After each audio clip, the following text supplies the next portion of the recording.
start, we'll start with a prayer. You can all stand.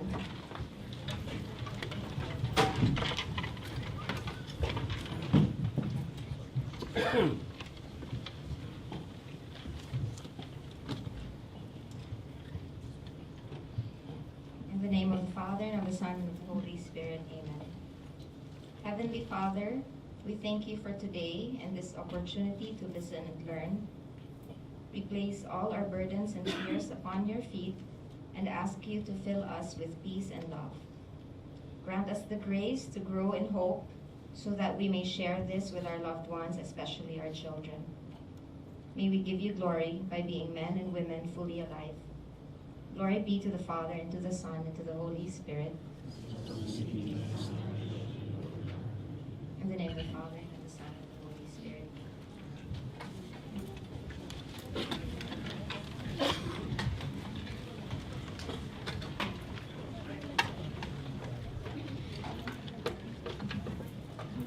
Good afternoon, Mrs. Vic Alfonso, our FC President, parents, teachers, mentors, and guests. There are many factors that influence the well-being of our children. We as adults may find it challenging to deal with these changes, emotions, and behavior that they manifest.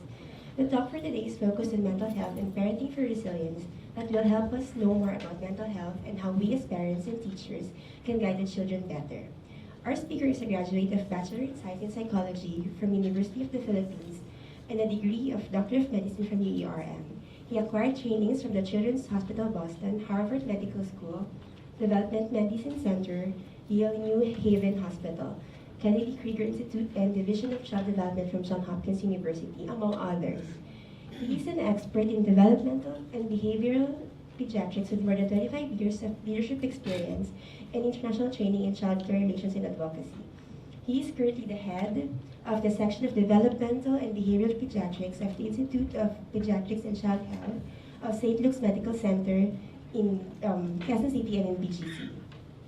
Our certified medical doctor is also currently a board member of the Philippine Pediatric Society, director of the Council for Community Service and Child Advocacy, as well as the head of the Task Force on Mental Health for Children and Youth. He is also a key board advisor in organizations such as the CISV, Ronald McDonald House of Charities of the Philippines, St. Mendel Center for Inclusive Education, Center for Possibilities Foundation, as well as the ABS-CBN Capamilya Children's Village. With his background and experiences, there will definitely be a lot of learnings to be acquired through this talk. It is now my honor to present to you our guest speaker, Dr. Francis Xavier and Dimalanta. Thank you for your kind introduction, and thank you, Mrs. Alfonso, for this invitation. You know, I just couldn't refuse you. So we tried to do this on a Friday after work to be able to share with you some points on how to,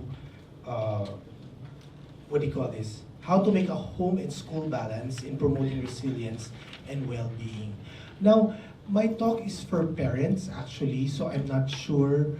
I saw a few children who might want to play outside unless the parents want them in and process it with them, because I'll have to be careful with what I say if it's like all parents versus all children. So I leave it up to you if you want your children here or you want to send them out, okay?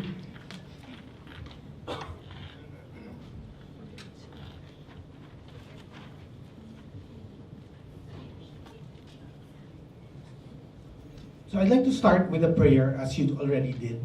Lord, let me be the change I want to see, to do with strength and wisdom all that needs to be done, and become the hope that I can be. Set me free from my fears and hesitations. Grant me the courage and humility. Fill me with spirit to face the challenge and start the change I long to see.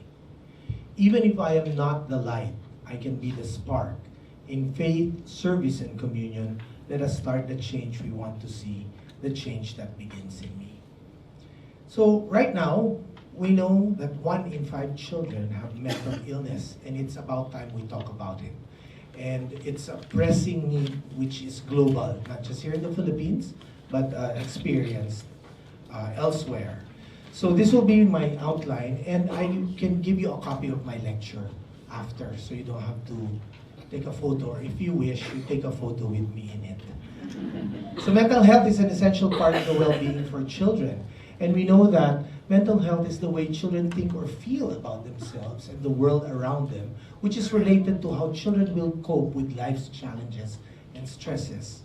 So what good mental health in children looks like is that they feel happy and positive about themselves, they enjoy life, learn well, have healthy relationships with family and friends, can manage sad, worrying, or angry feelings, and can bounce back from tough times, which is actually ideal, but far from reality, right? So your child needs good mental health to develop in a healthy way, socially, emotionally, mentally, and physically. And it provides the foundation for better mental health and well-being later in life.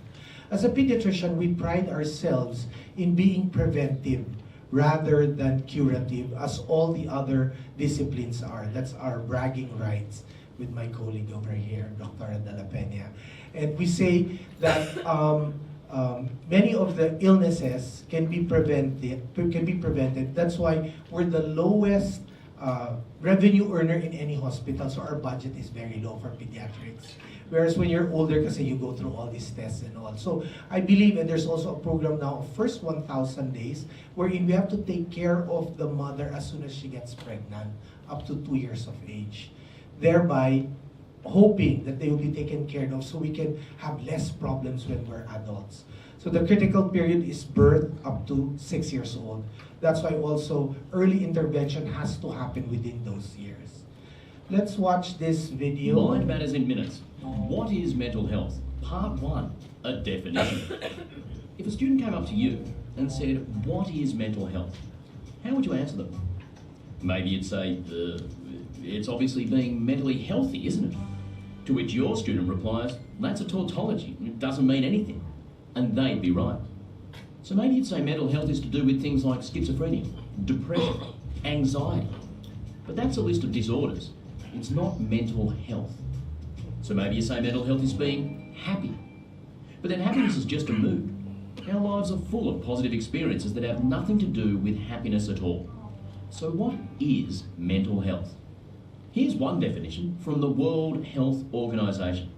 Mental health is a state of well-being in which the individual realises his or her own abilities, can cope with the normal stresses of life, can work productively and fruitfully, and is able to make a contribution to his or her community. Now that's good, but it's long. We could boil it down to this. Mental health is our ability to respond to challenges. What kind of challenges? It could be anything, from a sudden encounter with a tiger to anticipating an exam.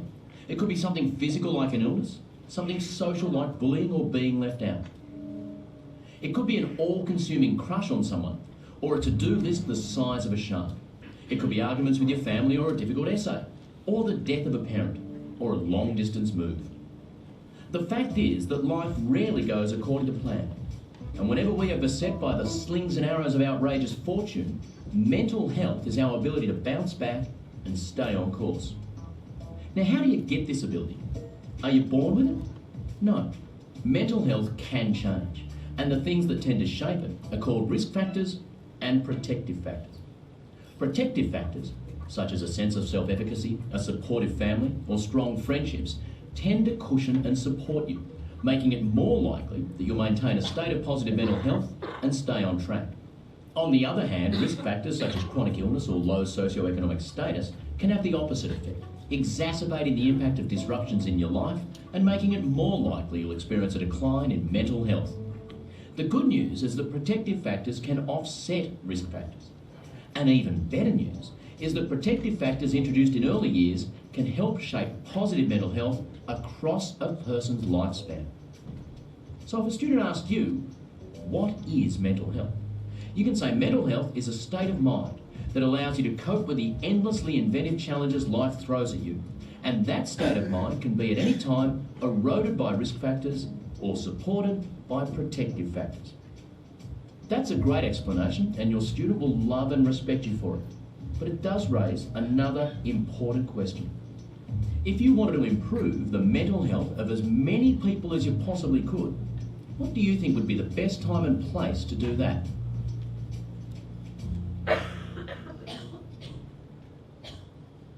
So with that, what do we need to promote mental health? let's deal with, they say there's no mental health, there's no health without mental health. So we need to take care of our minds as well. And one thing that we should be doing, which we forget to do, is taking care of our physical health. I myself need to do more on that. And do we know that only 1 in 3 children are physically active every day? Versus when we were children, the older ones in the audience, we were made to play outside. I remember we had recess every day. I think now recess is just once a week, or less and less in different schools, right? So less than 50% of the time spent in sports, practice, games, PE class involves moving enough to be considered physical activity.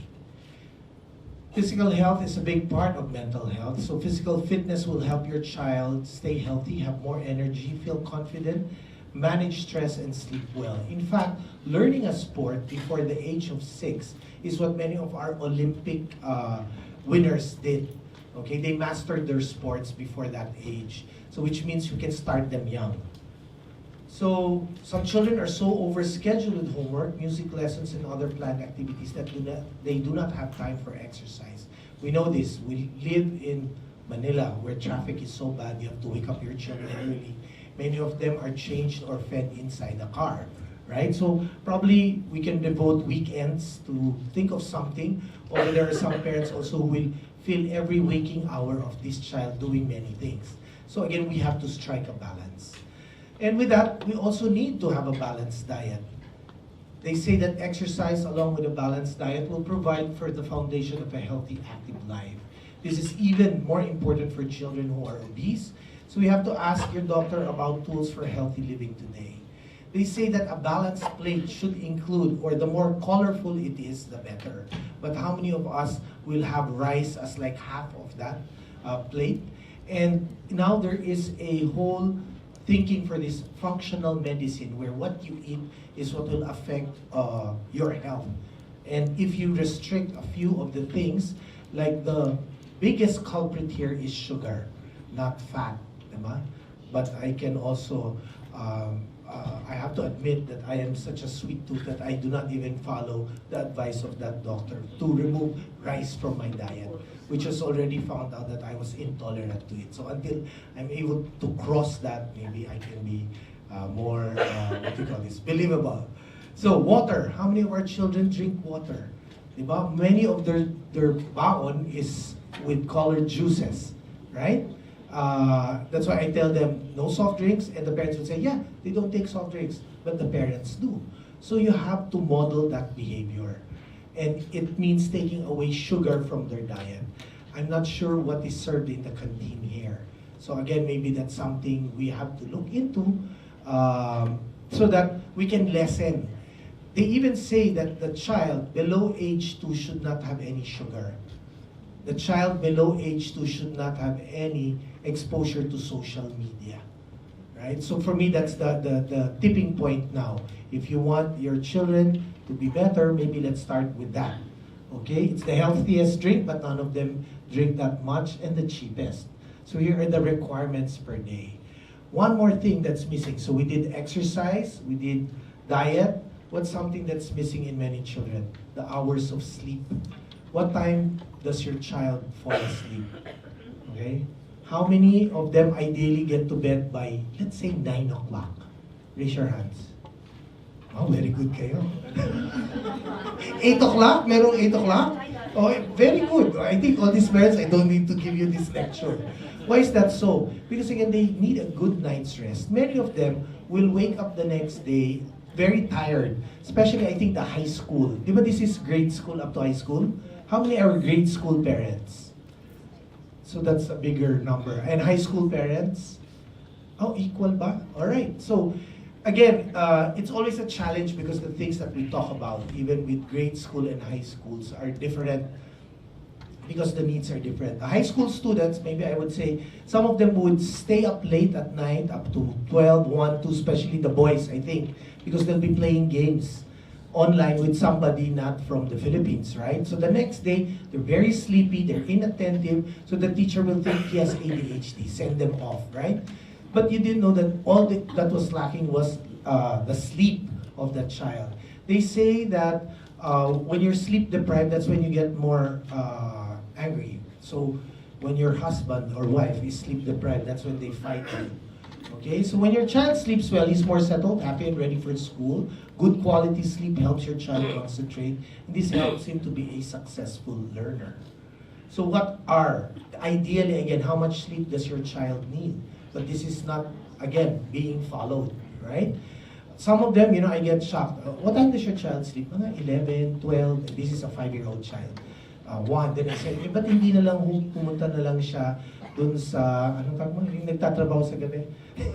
Call center, na lang yung anak mo kasi gising pa mo siya up to that time and they wonder why. You sleep late, you wake up late. So nasisira po yung ating rhythm. Okay, so if you get them to sleep late, still wake them up early because they have to eat breakfast before 8. How many miss breakfast? Okay, that's also a critical meal. So what are some good sleeping habits? You have to turn off computers, tablets, an hour before bedtime. For us adults, siguro 30 minutes. How many of you have had your phone fall into your face? Because you're texting, di ba? I'm guilty. Okay, there, di ba? And the first thing you do when you wake up in the morning, if it's the phone you look at, then you're internet addicted. You have to look at your spouse first. 30 minutes that you're not looking at this, so don't make your phones your alarm clock. Okay? If at all, you have to actually charge it farther from your bed. So that's what they're saying now. Avoid caffeine, get plenty of natural light, have a quiet and dimly lit place to sleep. So it's important not to have all these gadgets in your bedroom. So they say that brain cells die for every 30 minutes that we don't move. So again, I think what's important is that even in class, you get them to stand up, walk around, okay? To be able to settle themselves. So what is stress in childhood? Let's watch this next video. Do you guys stress each other out sometimes? More than sometimes. Usually she just annoys me, but sometimes we do get along. That's not all the time. Stress is like you're tired or something. When you're really mad and angry. What stresses you? My teacher, I don't tell her this. Sometimes people will break my toys. You show us your angry mad face. What would be a good way to calm down? Go up in your room and lay down and read. Play with my dog and do something to get it off my mind. Pet your cat. Take some deep breaths. Right then. So you see, even kids are stressed out, right? And I think that's one of the biggest things that many of the children are feeling now that push them into sadness, depression, and ultimately suicide.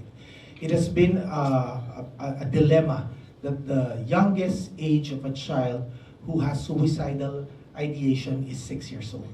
What could a 6-year-old be feeling? And diba, they haven't fallen in love yet.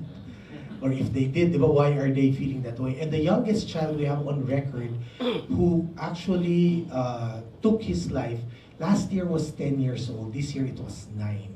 So we have an epidemic, so to speak, that we need to do something about it. And there still are things that can be done. That's why we're holding such fora as this. Stress can be defined as the experience of anticipating or encountering adversity in one's goal-related efforts. And based on seminal works by Lazarus, stress is likely to emerge when an individual encounters an event that taxes or exceeds his or her ability to manage the situation.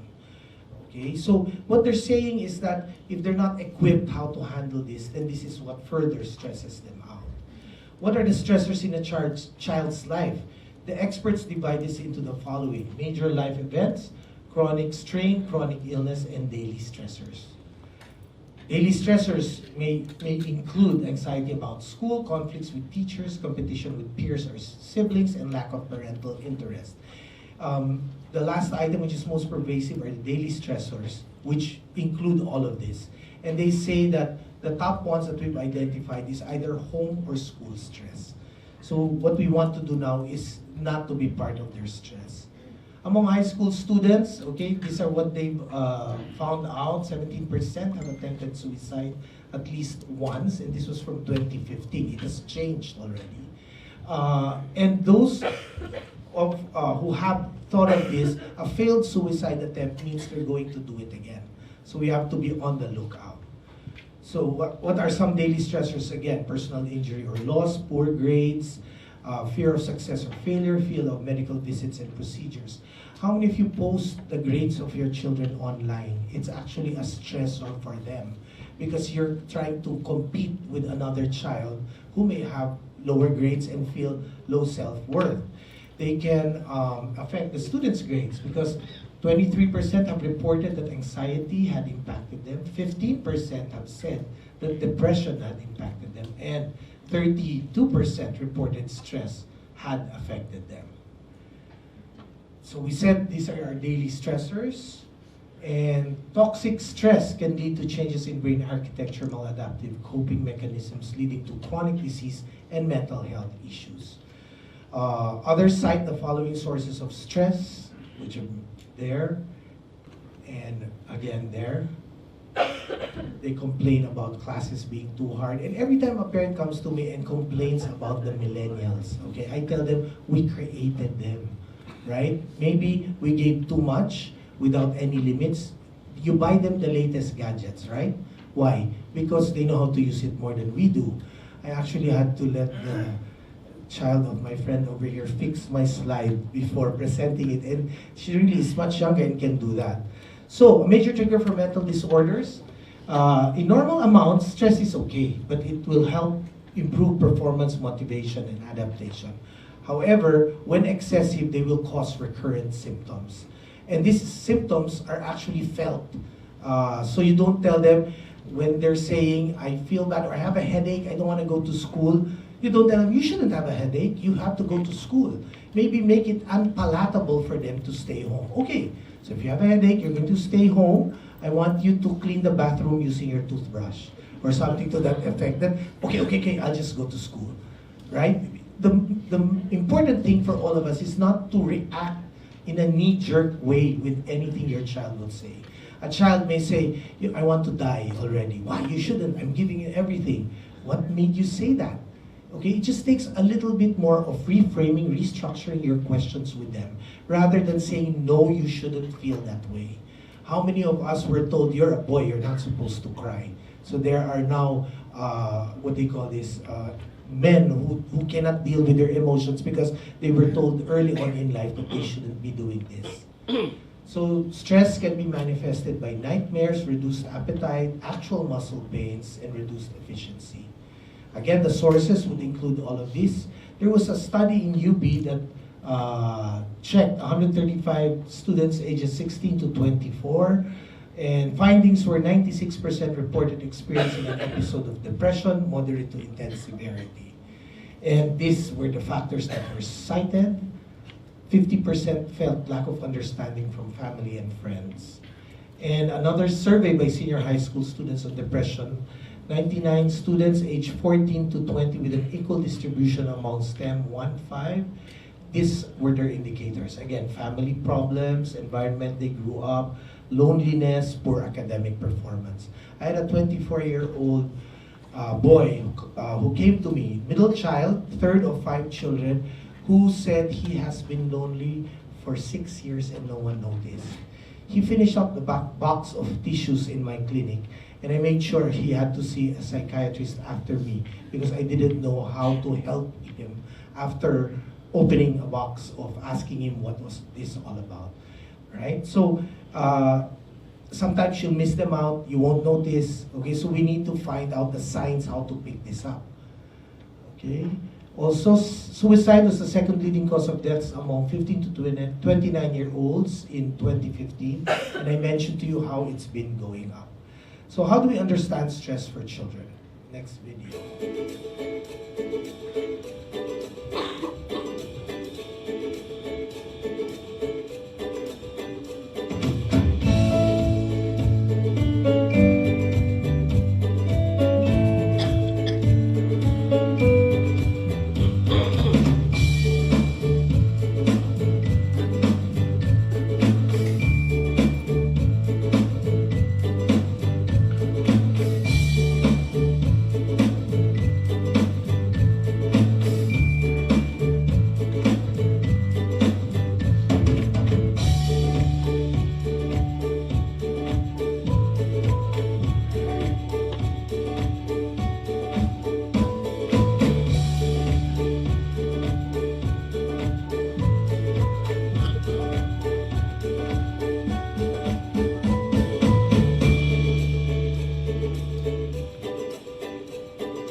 those are simple steps that we can teach our children. So it's mindful eating, mindful exercise, and mindful breathing.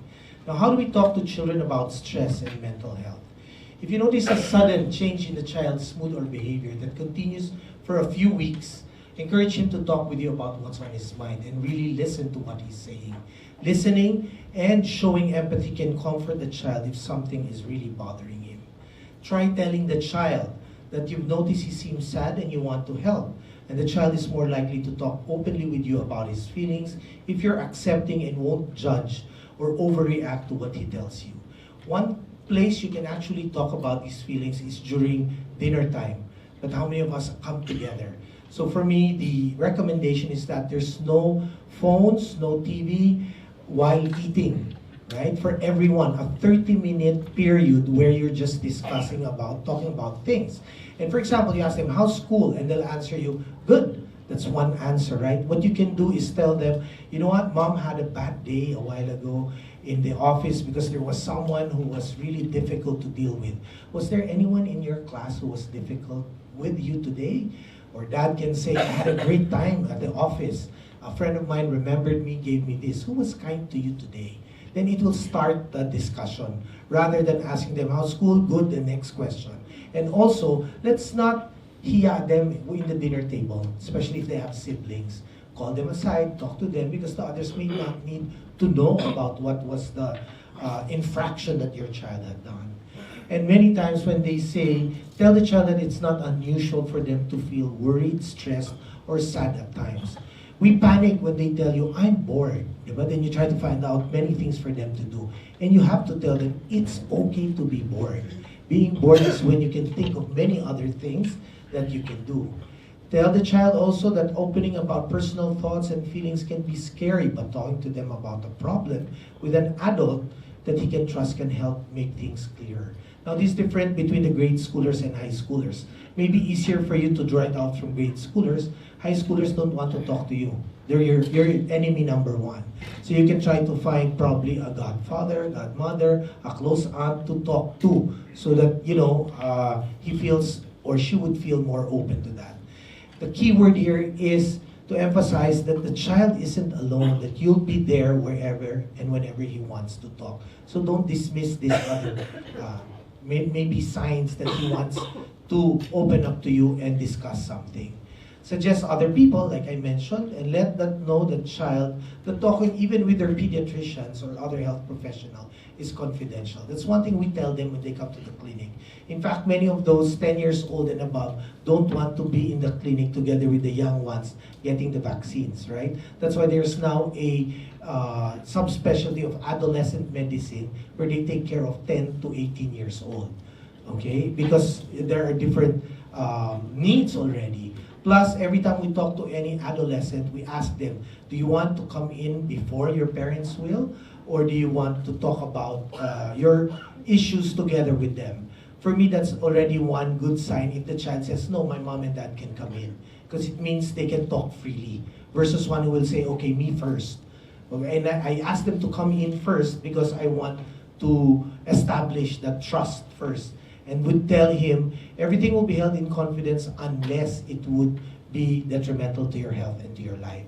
So we have that on board. And then I talk to the parents, then talk to all three of them after. Because you have to put, again, giving the family or making the family empowered to work on any of these issues. It's important to work out whether the child's low mood is because of a specific temporary situation or a more serious continuing problem. So, in fact, many of the children with ADHD may be a temporary thing.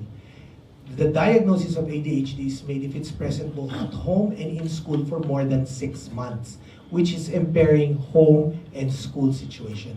That's why I think the teachers here are familiar with the forms I send, because we ask a form from the parents to have noticed that behavior for 6 months, and for the teachers also who have known the child for 6 months. The challenge here is when they come to me in June, so I have to call on the teachers the previous year, or wait until December for the teachers that year to assess the child. Why is that? Because sometimes the death of even a pet, or yaya who left, they change houses, can cause this temporary hyperactivity, impulsivity, and inattention. So it could be something that's not the major diagnosis. Okay, if the child is experiencing a serious lasting problem like bullying, so bullying is another thing we have to talk about. Also, you need to work out with other teachers to sort it out. I think here in AC you have a bullying program like in place already, so that they know that they won't feel afraid if they talk on someone. So poor mental health is no one's fault and no one is to blame. So how do we get help? 50% of mental illnesses, again, begin before age 14. So this is not just an adult problem. So if the changes in your child's mood or behavior last for more than a few weeks, are distressing him and affecting his ability to get on with everyday activities, get professional help as soon as possible.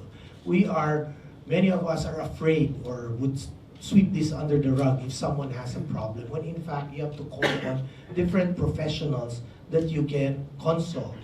If you don't know where to find the most appropriate services, your general pediatrician is a good start, or your school psychologists. If your child's mental health are interfering with their life, then we need our psychiatrist. That's why sometimes it's just kinder to see us because we're a child, developmental and behavioral, yet we need to see psychologists first before the psychiatrists. Okay, the difference being the psychiatrists, probably you'll be afraid because they're the ones who give the medication.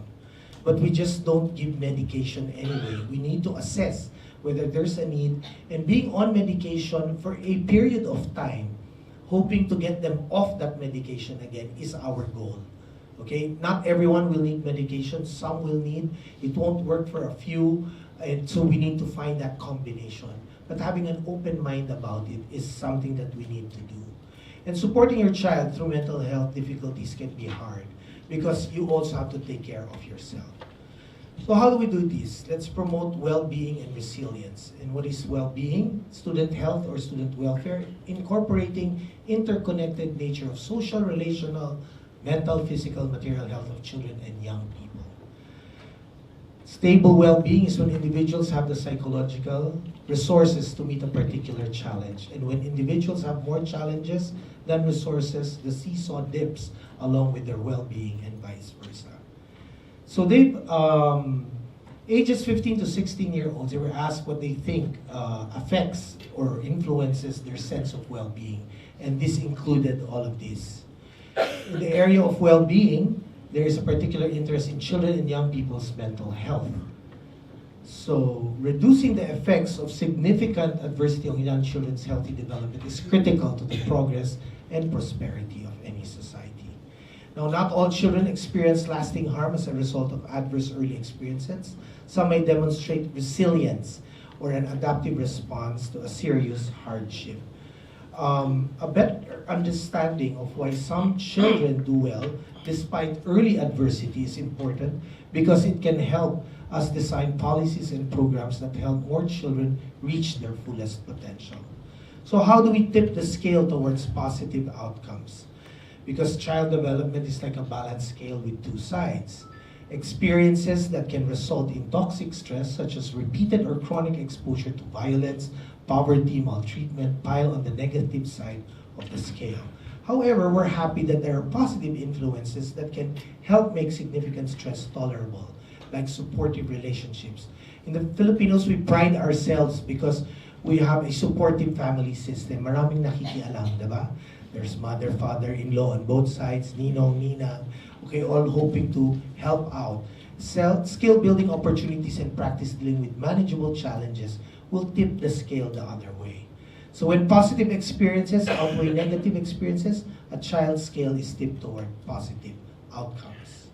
Even under highly adverse conditions, development can proceed in a positive direction if parents and other caregivers provide this consistent responsiveness, and if communities will provide resources and supports. So we've already actually, at the Philippine Pediatric Society, have come up with a toolkit for pediatricians to identify certain problems on accident and disaster prevention, bullying, we have on depression and suicide, social media addiction, teenage pregnancy, and tobacco control. And now, after doing that run for the almost 3,000 pediatricians who we've covered already, we realized that we should be preparing a toolkit for parents and teachers, because you're the first one that they will see or complain to before they even come to us, right? So it's been a challenge because we have to prepare one for grade schoolers, one for high schoolers, and for the students themselves. And we're in the process of doing this. So the initial placement of the fulcrum affects how easily the scale will tip towards positive or negative outcomes. And there is another part. In this representation, the initial placement will represent individual predispositions, which will vary from one child to another. And over time, the cumulative impact of your positive influences and coping skills can shift the position of the fulcrum, making it easier to achieve positive outcomes. Understanding all of the influences that might tip the scale in the positive direction is critical to devising more effective strategies for promoting healthy development in the face of significant disadvantage. So this brings us to defining what is resilience.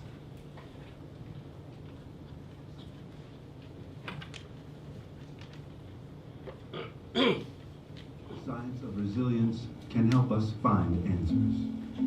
We define resilience as a good outcome in the face of adversity.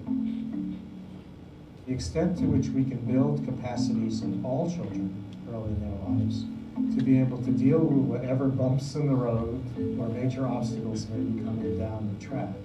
That's an investment in building strong human capital and healthy, productive adults. Some children face more obstacles and adversity than others. It's like having a parent with a major mental illness, growing up in a very socioeconomically disadvantaged community, going to schools that are not good, being exposed to violence in the neighborhood or in the home. But some children do well despite these significant obstacles. Resilience is that ability or set of capacities or positive adaptation allowing you to keep in balance. We're talking about the kinds of capacities and skills and the abilities that give people a sense of mastery and management of difficulty. It's tempting to think about children as either having this resilient quality or not. But resilience is built over time, just as and in parallel with how the architecture of the brain is built over time. It's not just in the person, it's in the interaction between the person and the environment. So we care about resilience for the same reason that we care about promoting healthy development, because in many respects it is the same. We are interested in promoting resilience in children so that, despite the odds, more and more children can grow up to be productive citizens.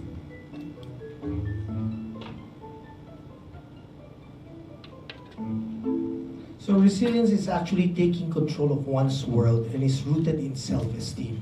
And if there's one thing that you want to buy for your children but you cannot, it's self-esteem, right? Let's not give them false praises, but actually tell them if they're lacking in something, if they need to work on this.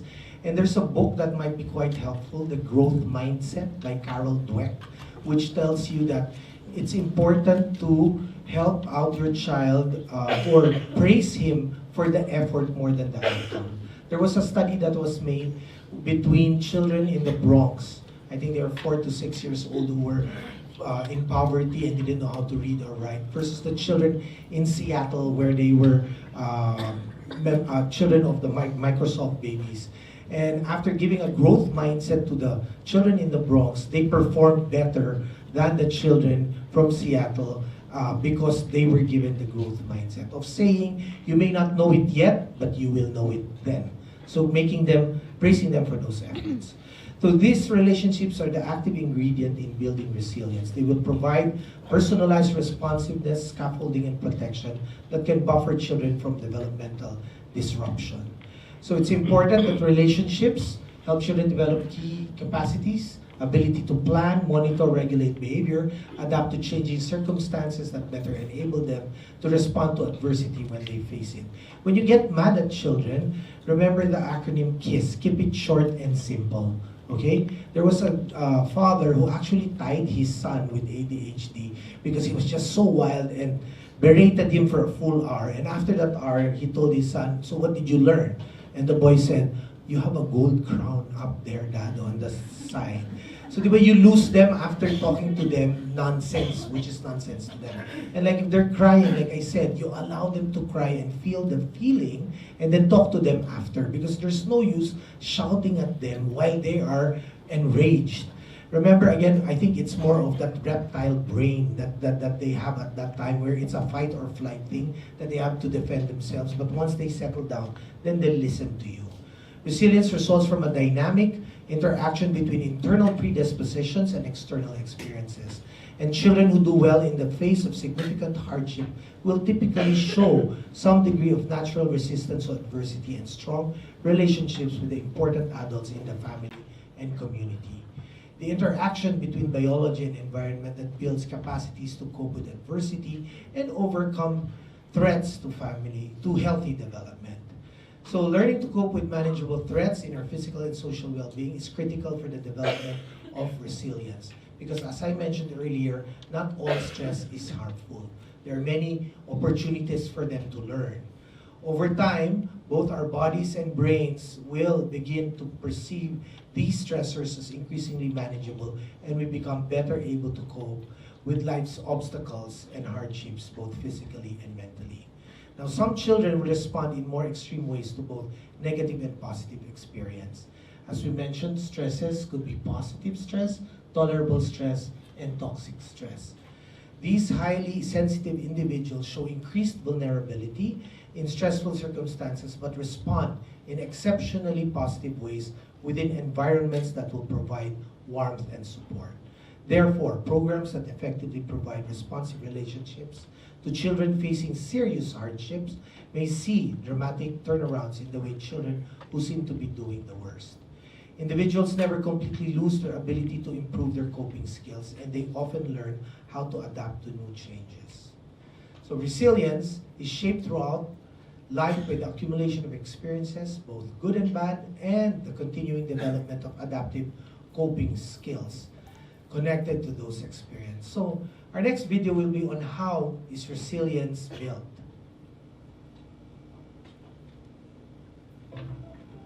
Resilience is not some magical quality. It's something that really can be built, even in difficult circumstances. The key active core ingredient to building resilience are the relationships that kids have to others who care about them.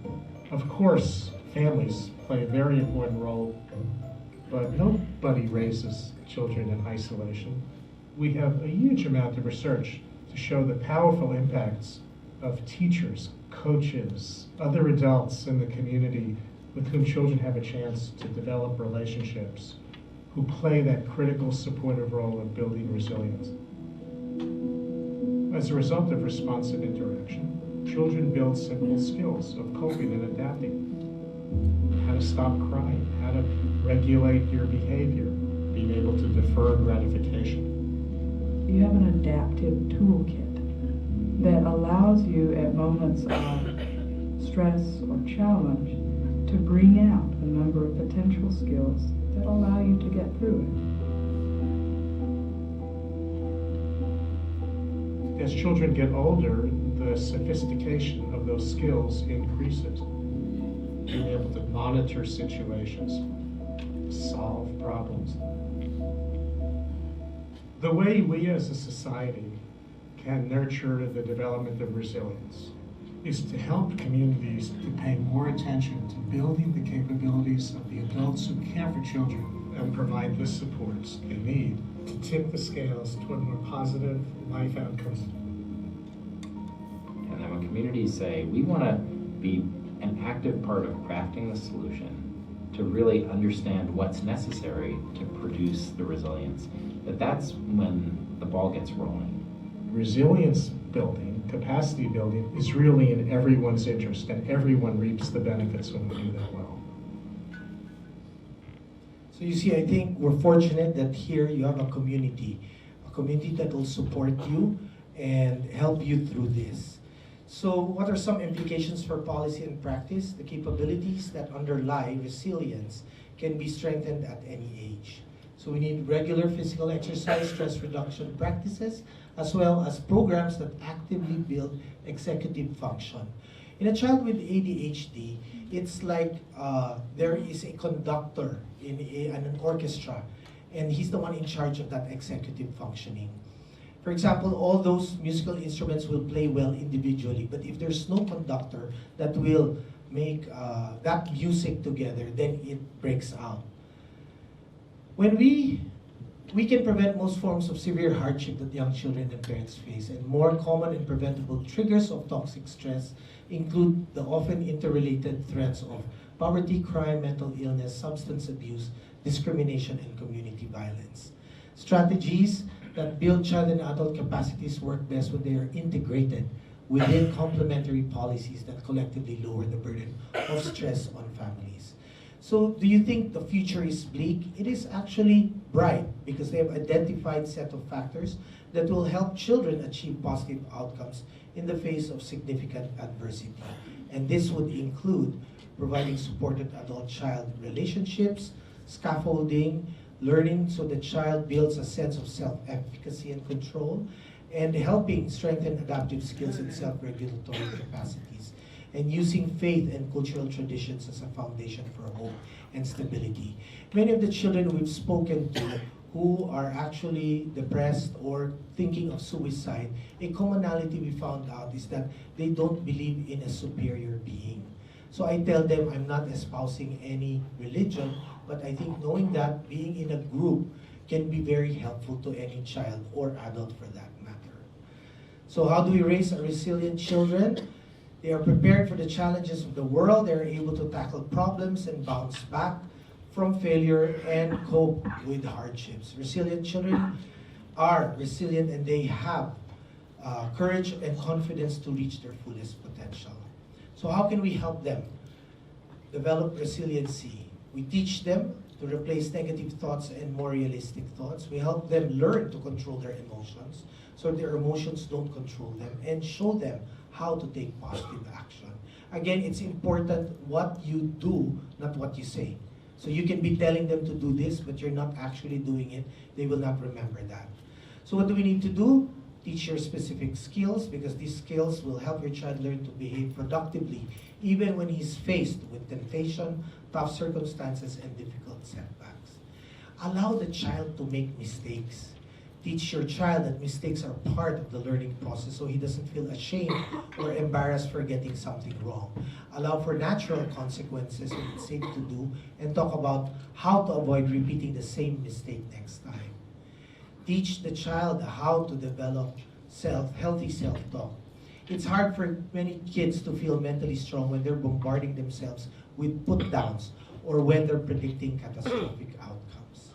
Encourage the child to face fears head-on. Whether your child is afraid of the dark or he's terrified to meet new people, help your child face his fears one small step at a time. You don't tell him, don't be afraid. Don't feel this way. Again, we need to empathize with them, to understand them first before telling them what to do, and even making them think for themselves, what would happen if you did this versus that? Then you're not telling them how to do and how to act. Allow the child to feel uncomfortable. Let your child loose. Allow him to feel bored and insist he be responsible even when he doesn't want to. I think the biggest mistake of the last generation is that in any children's game, everybody wins.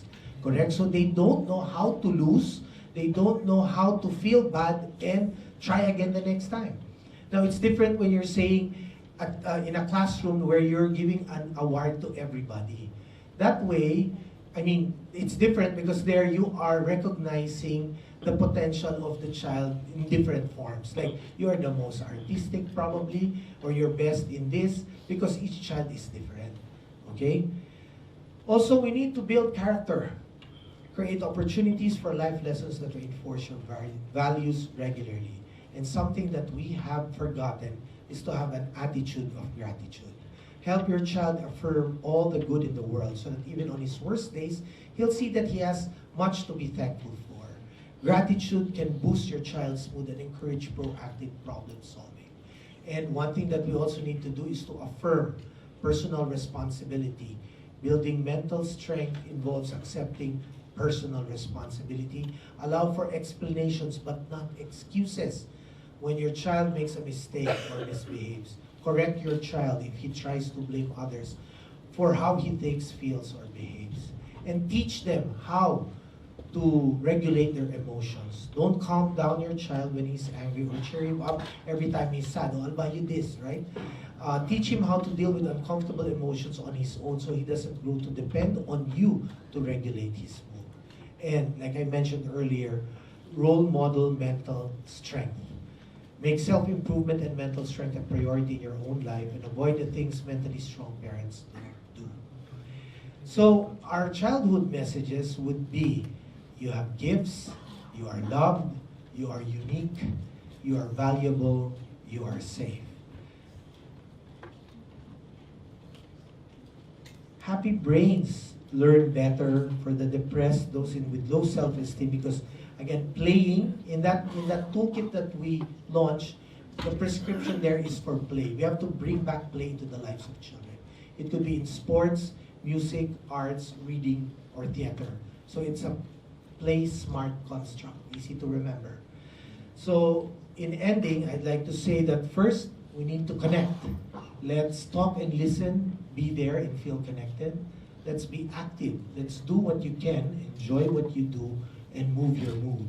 We take notice, remember the simple things that give you joy. We keep learning to embrace new experiences, see opportunities, surprise yourself, and give your time, your words, your presence. Thank you very much, and good afternoon.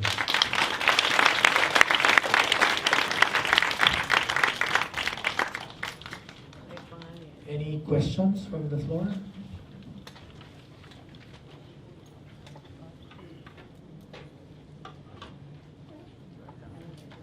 Any question after this will be a consult na, di ba? It will not implicate you or your child. Hi, good afternoon. A while ago you mentioned that if a child cannot talk to you, can talk to a relative or some other person. But however, in that kind of situation, the parents who are in denial can also feel negative things about that person na nilapitan. Okay? So of course you cannot push back the child because at least the child is talking to you. But how can you balance the negativity that is, kasi syempre parang napapayain magulang, di ba? So Right. sa'yo lumalapit. Anong pwede mong gawin? That's a good question. I think what you can tell the other person is to make sure she bridges back the relationship with you. Oh, you mean the So child? it's no, that other person that he's going to. I mean, it's in her power to actually kind of mend the relationship by saying, you know what, your mom actually thinks about you this way, to correct that common misperception. Again, it depends on what age. When they're older, you can actually do that. When they're younger, you can force them and say, no, this is what it really means. You may be understanding it differently. But again, that you should be in close alliance with that person. Again, not for her to disclose to you everything that's confidential unless it will be detrimental to the health, but to work together. Kasi you don't want that person to alienate you further. So you have to find that connection with that other person that he has identified with. And it's often most helpful to have another person being more objective about it, right? So it's a win-win situation that way. So don't think that you'll be alienating each other more. Second question. We were raised in a different setup.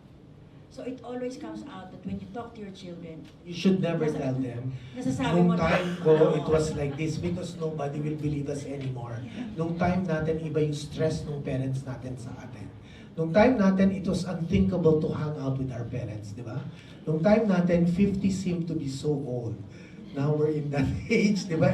But we hang out with our kids, right? And many of them just stay home, probably, the others. But you cannot always tell them this was how it was done then. Let's do it the same thing now. So, like I mentioned earlier, when I'm asked, what's the problem with the millennials? We created them. So let's try to understand them rather than keep telling, you're so difficult, I cannot deal with you. In the hospital, the residents, they're really a breed different from us back when we were having duty hours for 36 hours. Now they have protected time. We cannot call on them from 12 to 2 because they have to have time for research. So kaming lahat nang gigigil, di ba? But we have to do that because pagalitan mo, magkukwit. Di mo, mawawalan kami ng residents. So even in your workforce, I think it's the same thing. Many of these young ones just quit, change jobs, di ba? Because they were displeased, they felt bad.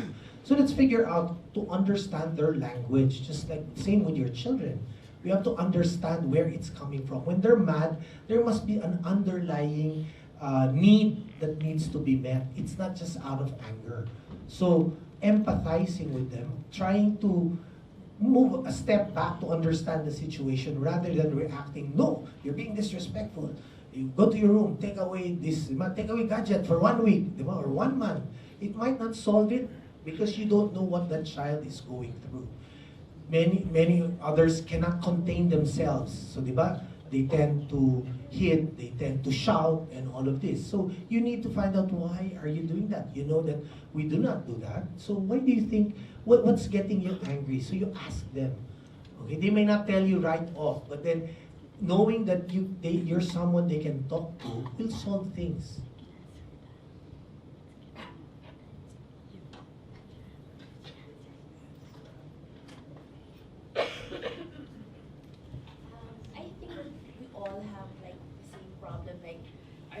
The kids now are different, but how?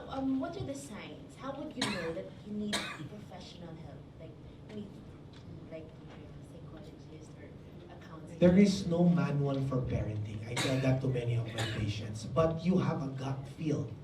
So don't deny that gut feeling of yours that something must be wrong.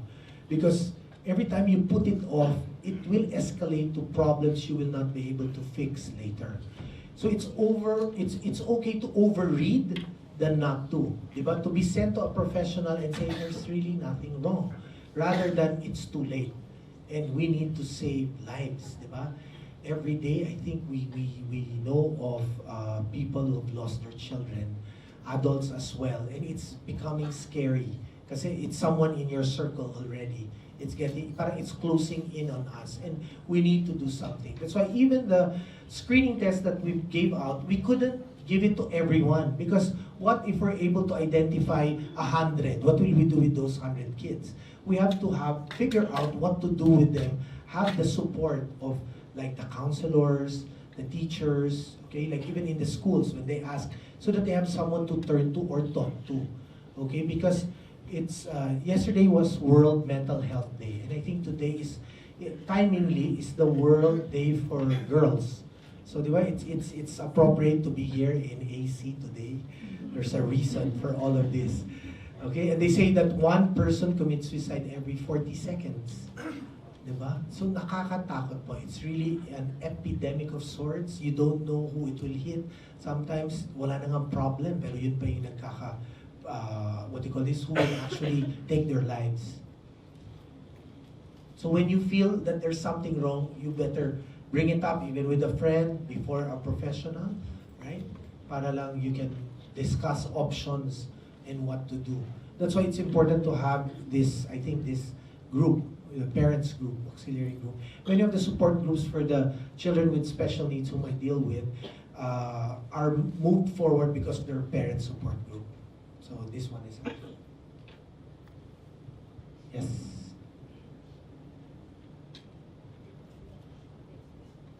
Hello, hi. My name is Paul. I'm a grade 1 parent.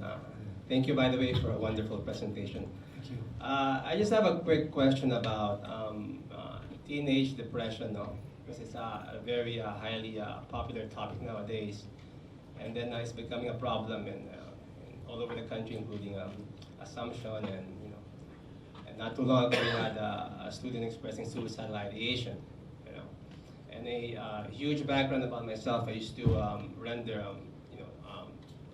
psychiatric care to mental health individuals to the extreme level, Now, one thing I noticed as a grade 1 parent, the activities of kids nowadays are quite advanced, too advanced exactly, and then it's quite overwhelming.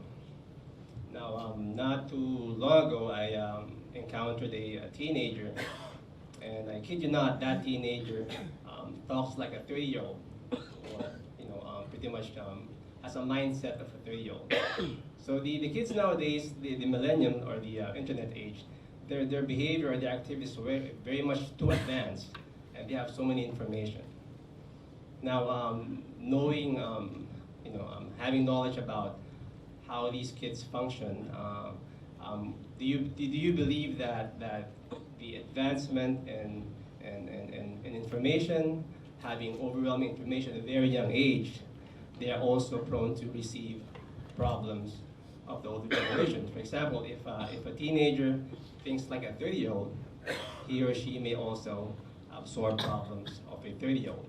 And that may contribute to, teenage depression or adolescent depression. They start having small bouts of anxiety, and eventually it leads to depression and having suicidal thoughts. So do you think that problem of having so much information at a very young age, that may contribute, along with the problems at home, that may also contribute to teenage depression or suicidal ideation at a very young age? Most definitely. So we know that social media has a big part in this. We've heard it, right? There are some, social media doesn't make you safe, even if in your home. Bullying, you see it. But cyberbullying, you won't see. And they're online, and they're being bashed, and they'll push them. Remember, there's this thing, the blue whale? There was this game that the children were playing. I know of one person whose only child, jumped to his death because of that, right? Or the 13 reasons why. So you have to be mindful of what they're watching, what they're reading, and what's going on YouTube. We need to figure out the number of hours they spend. So when you buy them a gadget, you tell them, I'm giving you this, but you turn it in by 10 o'clock or something like that. You were talking about a teenager with the mind of a 3-year-old, then he has no right having those gadgets, because all the more he'll be playing the games that they play. So I tell them, let's not watch Tom and Jerry. They keep fighting, and they have no words. Diba? My own nephew was jumping on top of his kuya and ate because he was watching, and the first thing I asked the yaya was, ano pinapanood niya? Tom and Jerry. Di ba susundin si Peppa Pig, kahit na may British accent, rude sa parents. You're so rude. Tuntua yung iba, may British accent yung anak nila, di ba? So you don't see Pocoyo. So children now, they do it, di ba? So what are they watching? Anime, telenovela. What does the telenovela show you? When you're poor, you get married to a rich person and life is rosy. There was a time many of the girls wanted to be a kasambahay because that was what was projected and what they were watching. We lack heroes. I think the older generation, we pride ourselves to having heroes during our time. Ngayon, wala eh. You cannot figure out someone who is exemplary. So, I think the thing that we have to do there is monitor also their social media use. It's a very big factor in all this bullying, depression, suicide, teenage pregnancy, tobacco, even this tobacco thing, right? How many are saying that e-cigarettes are safe? I have my own colleagues who don't believe that. And you have to teach them first, because what they do is what their children will do, right? It's quite difficult navigating today's world, but I feel there is hope if we start with our own families, right? I think that's the reason why we put this together. Let's figure something collectively, like what school probably things can we do. Maybe if the teachers were here, I'll tell them, let's not give so much homework. Diba? But then, wala naman teacher, no? Wala naman teacher, magagalit sa akin. Okay, because I had a few schools that I have spoken to, and one was complaining, how can we do everything you said, doctor? Like this, to eat at this hour, to sleep at this hour. You know, we live so far, and I have to travel, wake up my son at 4. You know, and I told her, why are you coming to this school? Then you go to a different one if you think it will not it will not meet the needs of your child. Diba? Have that balance. Kumbaga, you don't go to that school because all other uncles went to that school. The learning of the child may be different. So they say, if the child is behaved at home and not in school, it's a school mismatch. Even, di ba, marami na ngayon, progressive, Waldorf, all those things. Now, if the child is acting out at home but well-behaved in school, there's something wrong at home. The disciplining technique is not put. Kasi the child is afraid of authority in school but will not be afraid at home. Right? So we need to strike that balance. And not all your children should be going to the same school if they're also differently learning differently, if they have different learning skills. So let's not push that. Or on the other end, again, I have children with special needs. The parents will put everybody in that school. So it's unfair to those who can survive in others. But then again, our concern now is where it's closer to your home. Diba? Kasi of the travel time. So sleep, they need, yeah, okay. Yes, ma'am.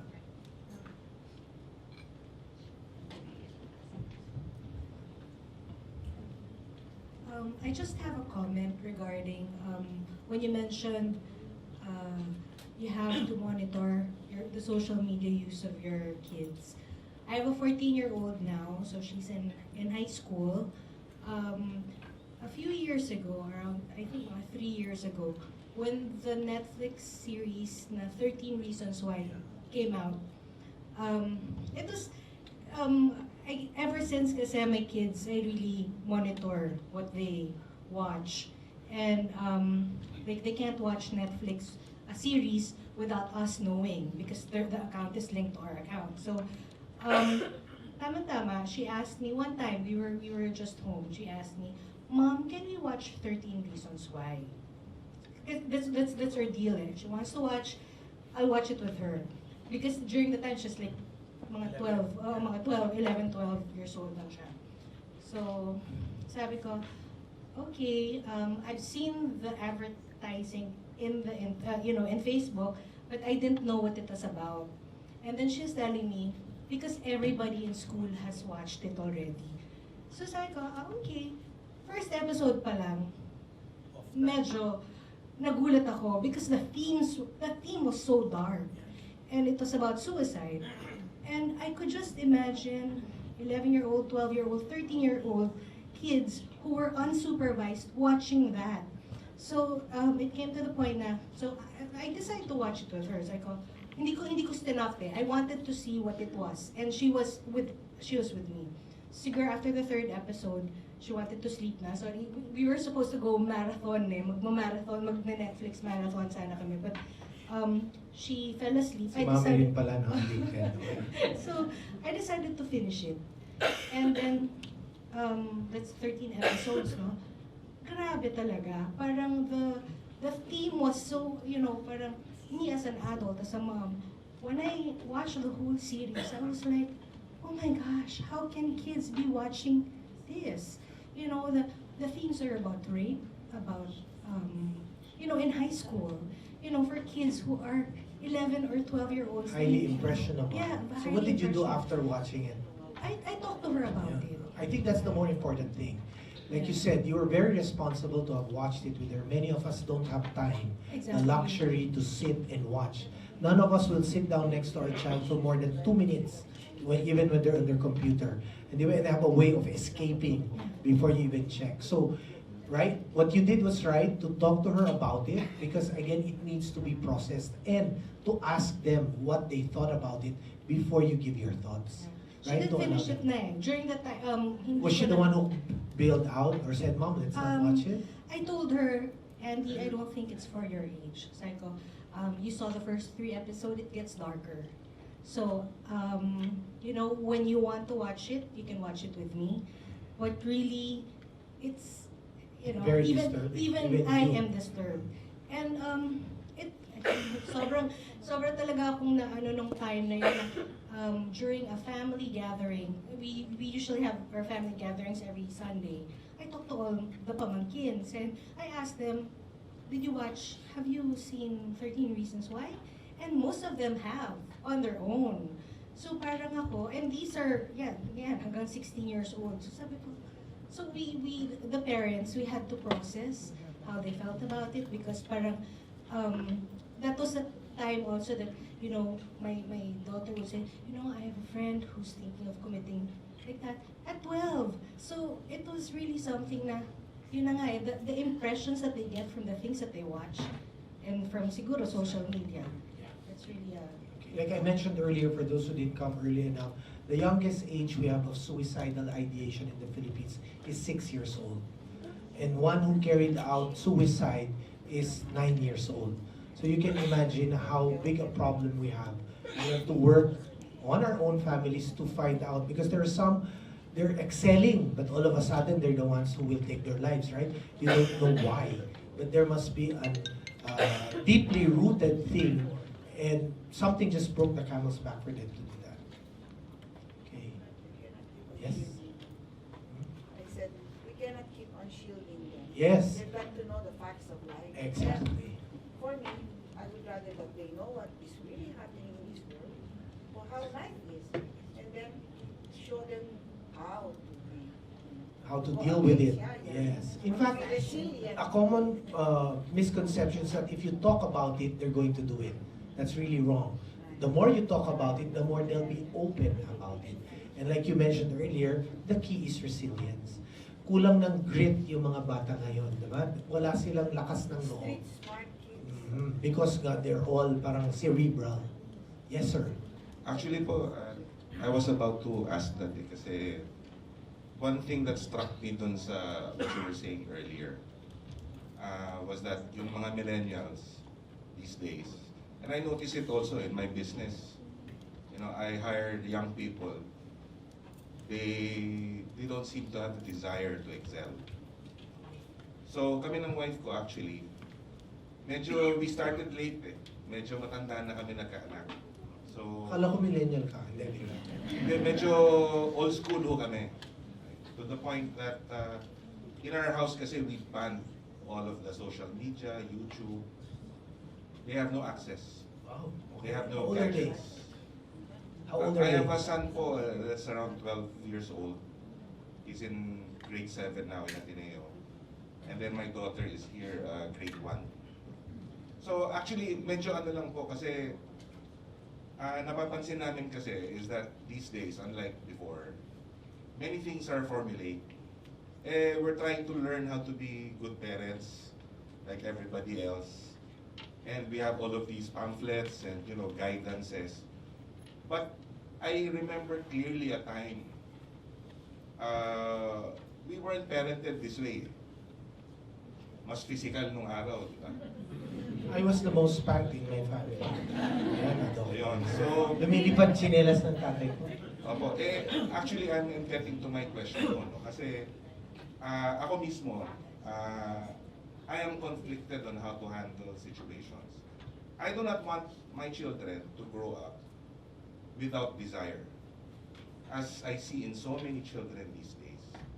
So we have decided to raise them old school. So, however, yung sinabi nyo kanina, no, we cannot talk about the past. Kasi the only way I know to illustrate to them the environment that we grew up in is to talk about their grandparents, to talk about yung pinagdaanan namin. And you mentioned kanina, dapat hindi namin gawin yun. So, I find myself in a bit of a quandary kasi is that kasi the way we talk to them, and I admit pangit din siguro if they cannot relate to it. I agree there. Pero ano ho ba kami? Kumbaga, should we not mention even how we were raised? That was not what I said. What I meant was, like, even now I'm saying there's no manual for parenting. We can give you all these guidelines, but you have to tweak it to how your kids are. Thankfully, they're not exposed to media. That's why I think they're submissive to you. And you're not doing anything wrong for as long as you allow them to speak, you allow them to tell you their feelings and process it with them. I think you're able to do that. So you're not being wrong on that sense. I think the only key feature is both of you were raised differently. So you better come to a compromise on how to raise them. There shouldn't be any good cop, bad cop. Magagalit ka, kukunin ng wife.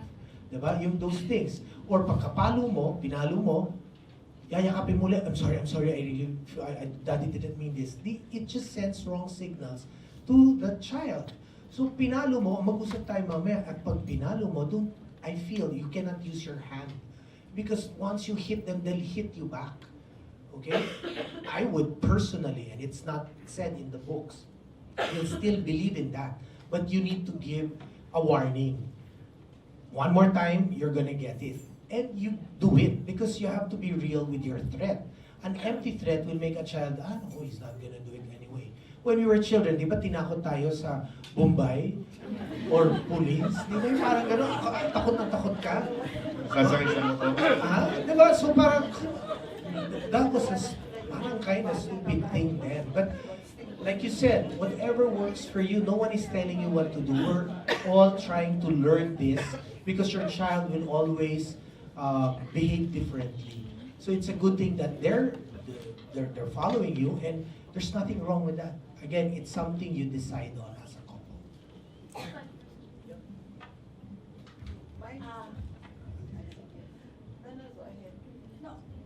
This is more exposure ng mga bata. One about yung nakikita mo yung cellphone, siguro mini-monitor mo or something. The children will feel that you don't have a right because they have privacy. Okay, something like that. But before it even happens, before you buy them the phone, you will tell them. It's about setting limits. Mahilig tayo to give them something, then we don't tell them, I need that back in an hour, or these are the rules. So you set the rules, and if you did not set the rules before 6 years old, it will be harder, more difficult to deal with them. 6, 7, diba? More or less, because that's when their brain is already formed. So before umabot doon, you will say, oh, I'm buying this for you. Okay, don't even make them feel guilty. You have but the latest more than mommy. Diba? What are you trying to say there? Are you trying to sugarcoat maybe absence of the dad? Whatever. Diba marami ring issues eh. But what you need to tell them is there are limits. You sleep at this hour, you wake up at this hour, you eat whatever is served, you do household chores. How many of your kids do household chores? Sorting the laundry would be an easy thing. Fixing your bed. Do we fix our bed? I just covered it with my once you fix your bed, now it sets your mind straight. So even that simple act, going to the grocery, how many of your kids know how to make sukle? They don't, diba? So make them compute. Give them a big calculator. 4 times 85, 50. Magkano kukunin mong sukle? But they don't know about the money stuff because you do it for them or you swipe for them. What about them telling you about their knowledge of child abuse? For example, yung 7610, that's why yung mga bata... How old is that child? No, hindi, parang I just feel na because They're marami exposed, namang parents they know. kasi na talagang medyo extreme, di ba?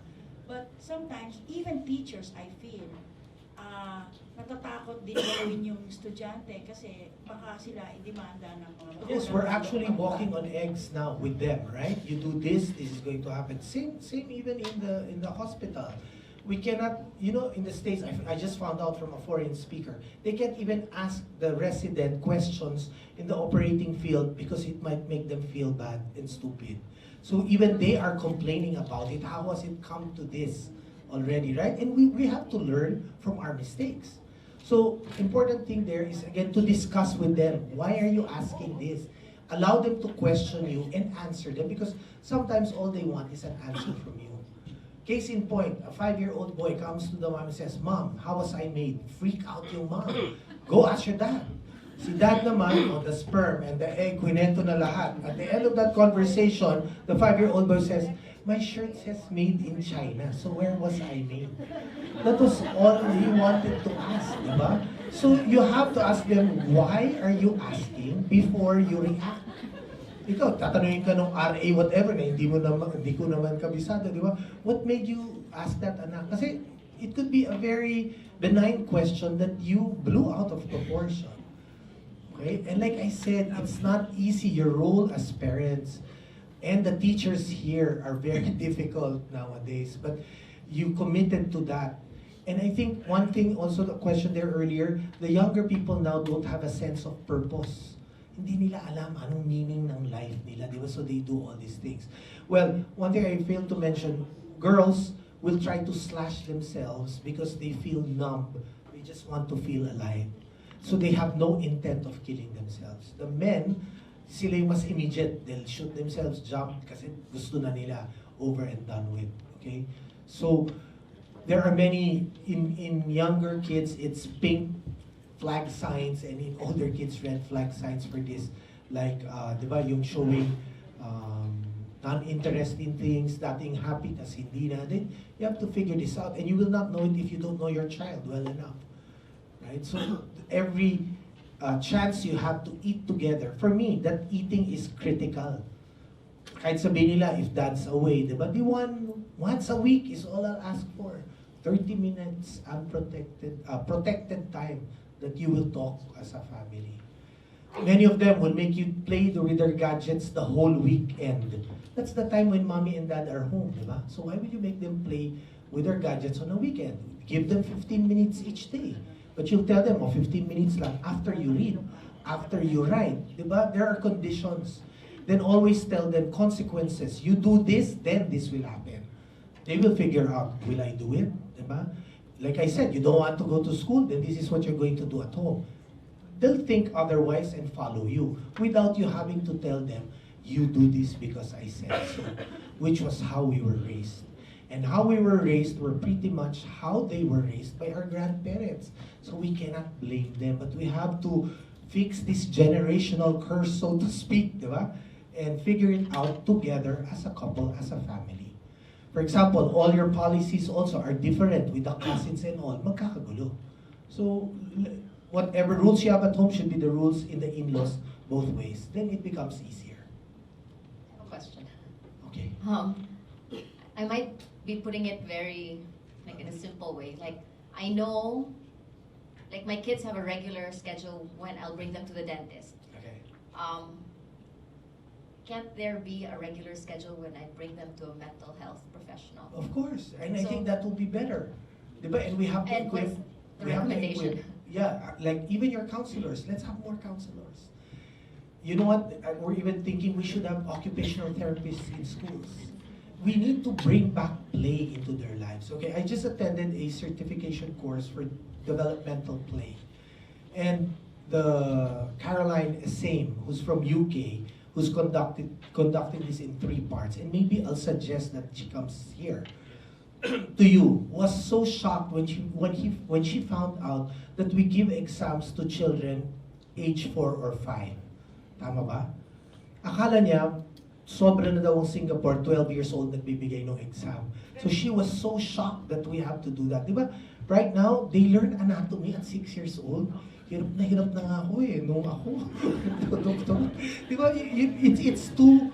There's too much homework. Like, the homework thing, when I was interviewed about it, should be 10 minutes of each grade level. Magagalit na naman yung teachers natin dito. Pero we have to work together, di po ba? Or, let's not have homework for all 8 subjects every day kasi hindi matatapos. And then again, we have to change the whole educational system because many send their children to school at 6 months, 1 year old, 2 years old, toddler class. So yung mga preschools yung kumikita. Kasi ang mahal-mahal, di po ba? Pero, hindi naman nag-complain ng doctors kasi pag nag-preschool maaga, magkakasakit yan, uubuhan.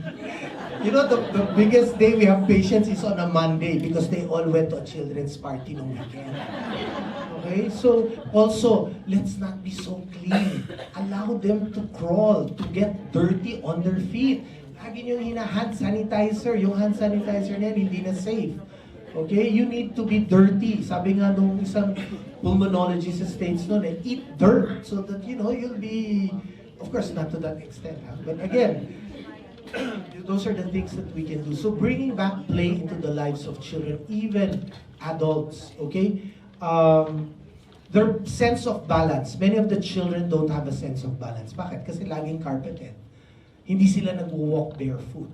And that's one of the sensory things that have to happen. Merong children who are over-eager na hindi mo na malaman, di ba? Yung pala, it's sensory issues.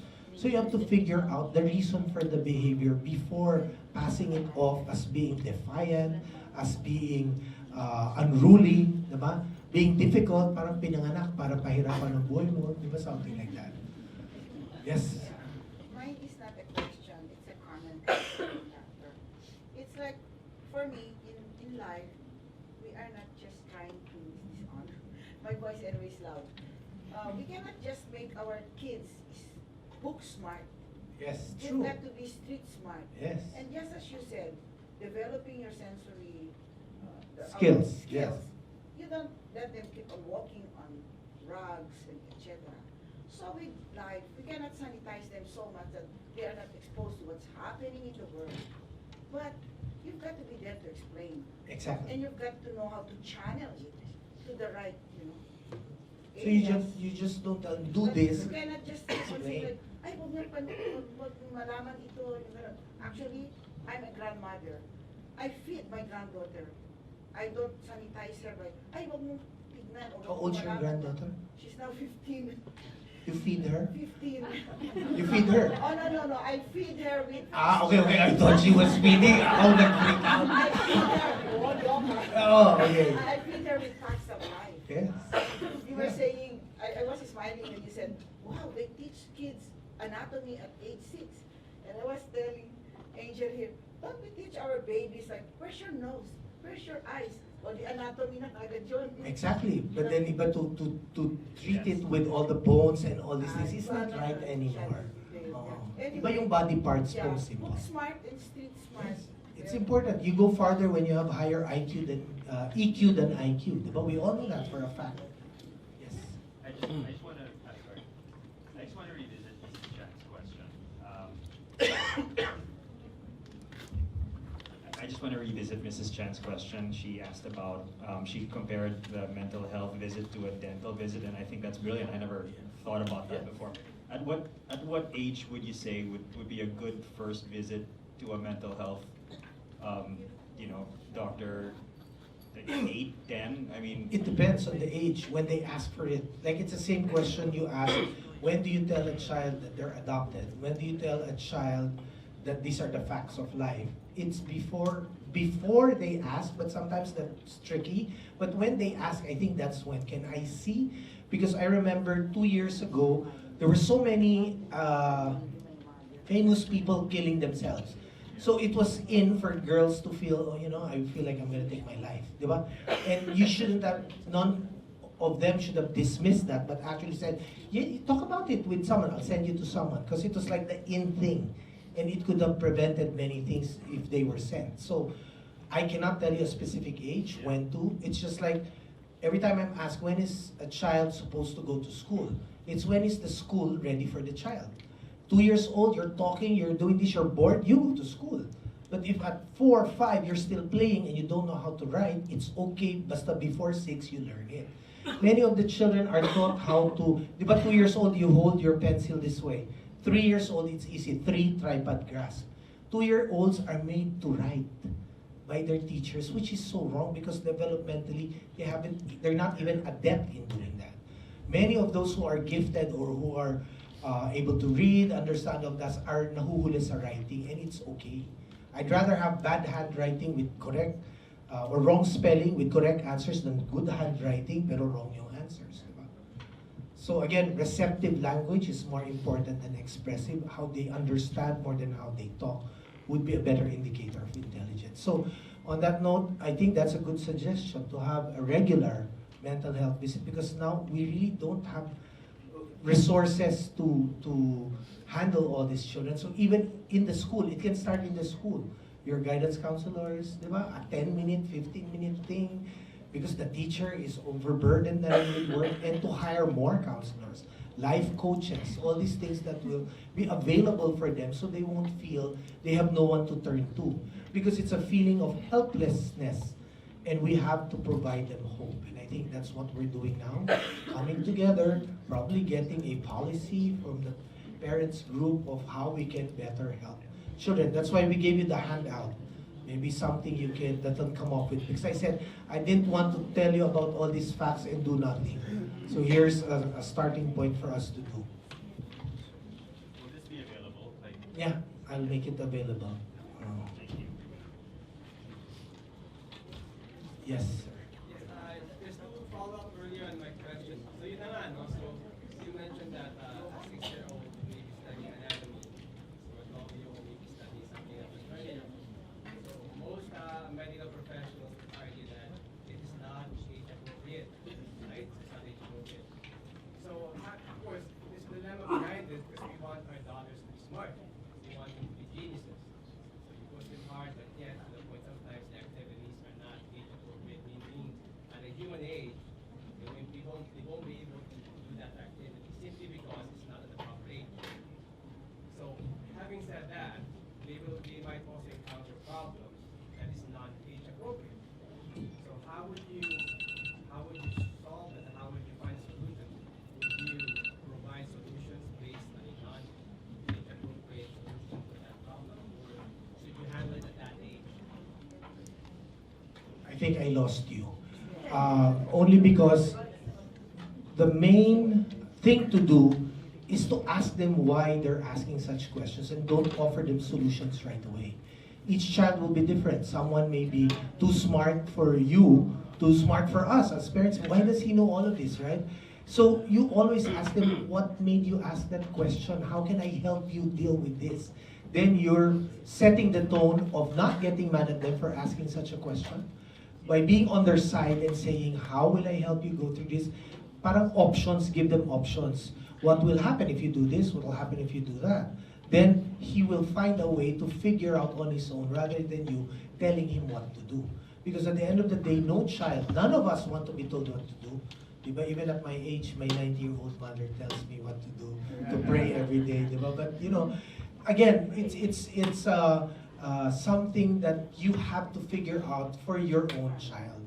There's no blanket rule here. Not one thing will work for everyone, but the basic tenet of trying to empathize with them rather than reacting to them is, I think, something critical. Yes? I have a 12-year-old stepdaughter. She was, we went to a psychologist, and she's having a high level of anxiety because of a major life event. Her mother died. My question is, we have a love-hate relationship, so we're so okay. Then if something happens, parang sobrang major tampukan kami dalawa. So sometimes may mga attitude that it's not parang hindi okay. So sometimes I get mad. So my question is, how long should I Not talk to her? because I want to expound one of the what to do for the resilience. Like you allow explanations, not experience. So I want to know how long will I give her time before I. Ako, my only option is, at the end of the day, dapat mag-usap na kayo. Hindi kayo pwedeng, you'll not talk for 1 week, di ba? That was unheard of during our time as well. And di ba, hindi pwedeng mag-end yung day na magkagalit kayo. I think, no offense meant, but you're reacting to her the way she's reacting to you. You're mirroring each other already by you getting hurt with her instead of finding out where that behavior is coming from. So let's first find out, why is she acting this way and why does she push your wrong button? Because she knows when and how. And that you will react that way, she'll keep doing it. But when she realizes it won't get her anywhere, without any threats, without bribes, because you don't tell her, oh, you be good, then I'll give you this. It's more of catching them doing good, which will do better for them. Diba? Look, you were able to do this on your own. I think you deserve to watch a movie with me or something like that. 12 years old na your daughter. So, marami ng issues ngayon for an adolescent. And she's going through her hormonal thing. So that even will complicate things, diba? So we have to understand that behavior and fix it before it explodes. Because diba, that's where it's going already. Yes, sir. Actually, I have a very similar situation to what she is going through. The thing is that the parental figure that my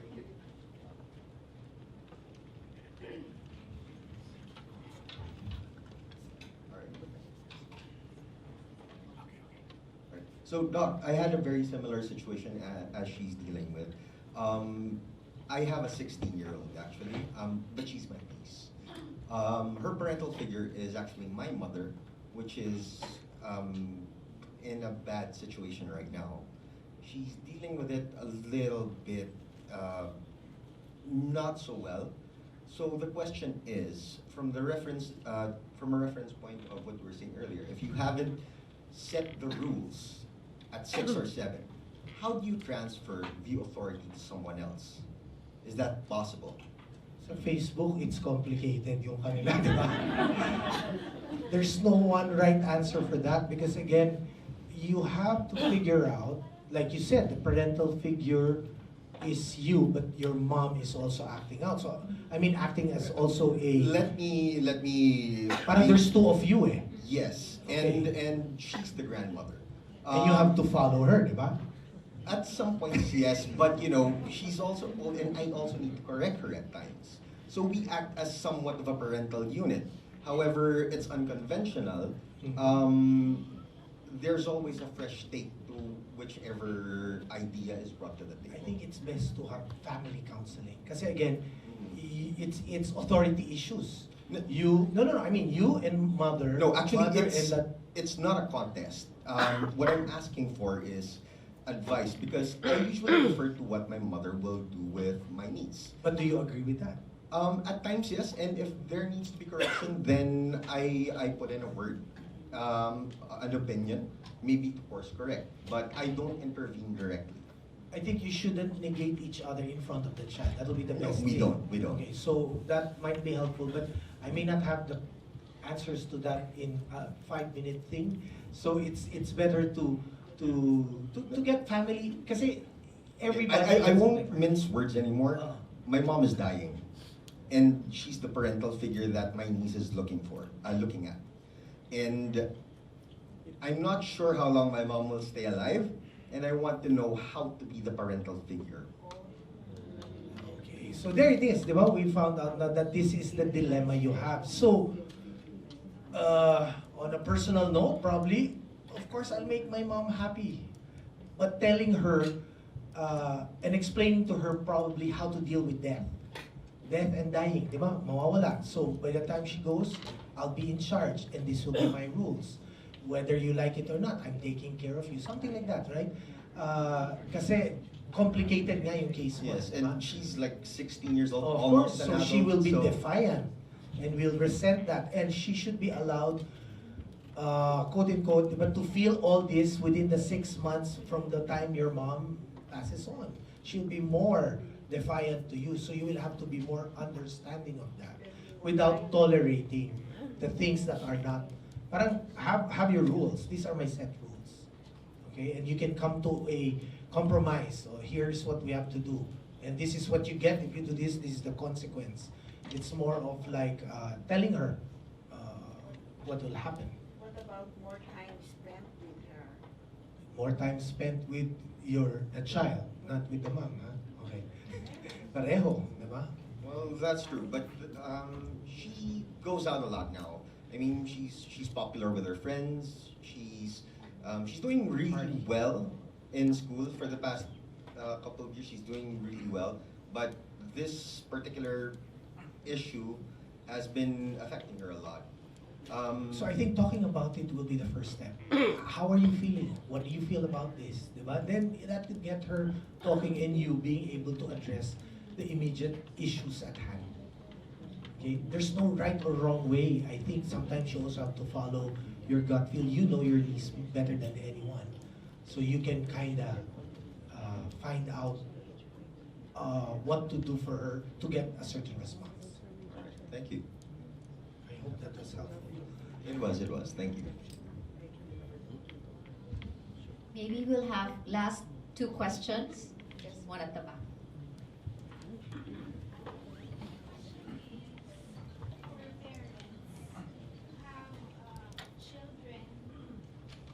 Children with friends who are going through depression.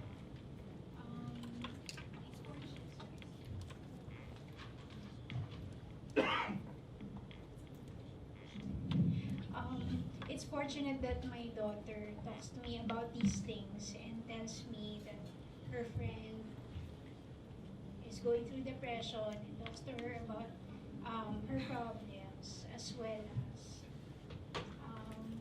her thoughts about self-harm. What advice can you give? Kasi ako, my initial reaction was, of course, I didn't say it out loud, but I was thinking, stay away. That was the initial reaction. But, True, and that's a real reaction of any mother. You know?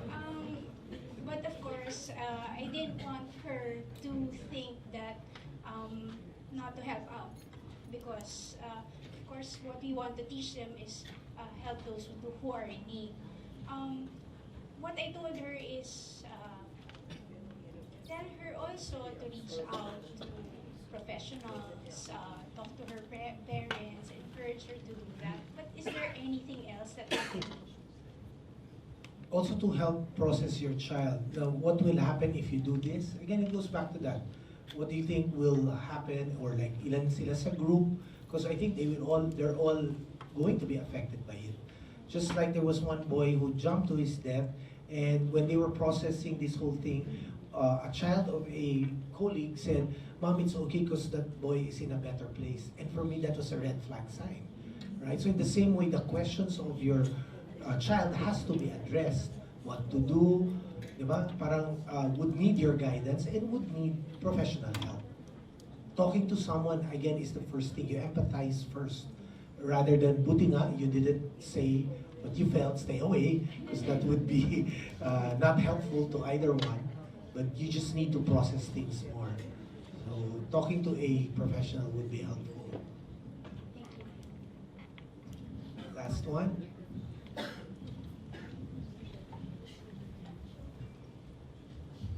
Hi, good evening. Hi, Doc, good evening. I have two daughters. The older one is a teenager, and I have a 9-year-old. Now, my older one is diagnosed with SAD, and she was advised to, because she's actually an overachiever, and now she's burnt out, and she wanted to take a leave of absence from school. And when we sought the help of the psychologists and psychiatrists, she said, okay, just let her do it. Now, I have a 9-year-old. How will I explain to my 9-year-old that her ate will not go to school for the next few months because she's going through something? Do I have to tell the 9-year-old? The way you're telling it to me now. Because she'll find out later, and if you sugarcoat it, it will tell her to hide her own feelings. SAD is severe anxiety disorder. So whatever the akala ng lahat sad lang ini-spell mo.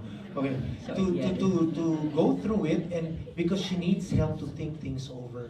So you can tell the younger one, if you feel anything that way, just tell mom, we'll figure it out how we can help you. You're two different persons. When you have two boys na magkasunod or two girls, they will be poles apart.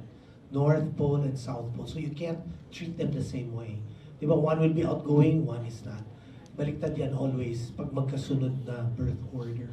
So also, I think we can be faulted for saying, you're the ate, you take care of the younger ones. But that gives too much pressure on the older child. So let's not fall into that trap again, how our parents did it to us.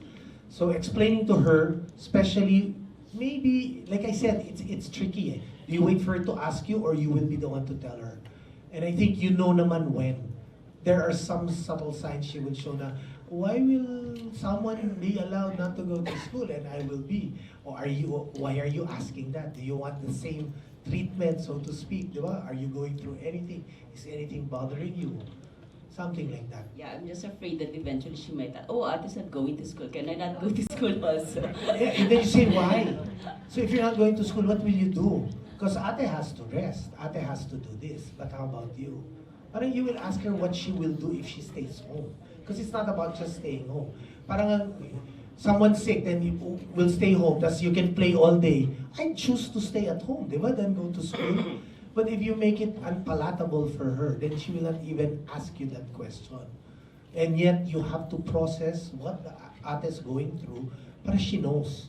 And not talking about it will not make her go through the same thing again, right? Because I think that's your biggest fear. Yeah. Opening it up, and then for her to think, okay, I'll be anxious as well, okay? But again, I think communication is the key, diba? Open lines of communication and establishing rules early on will be good and will offer hope for all of us, diba? Because we need to help our children now more than ever.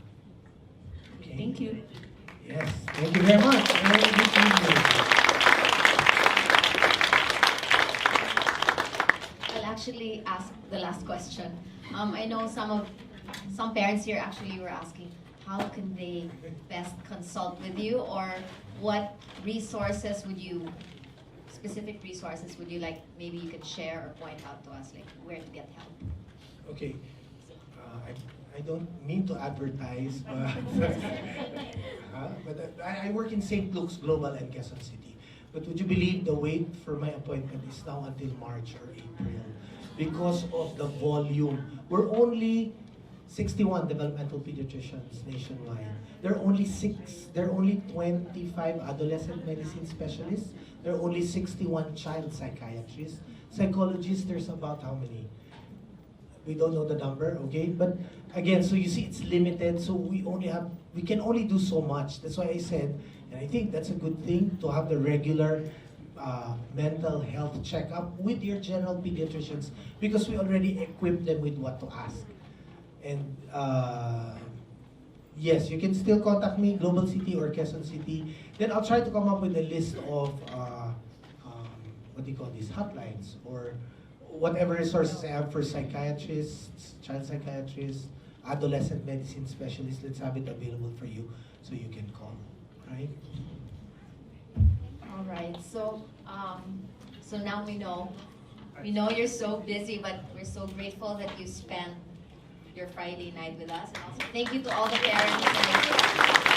So, on behalf of the Family Council and the rest of the AC community, thank you, Doc. Thank you.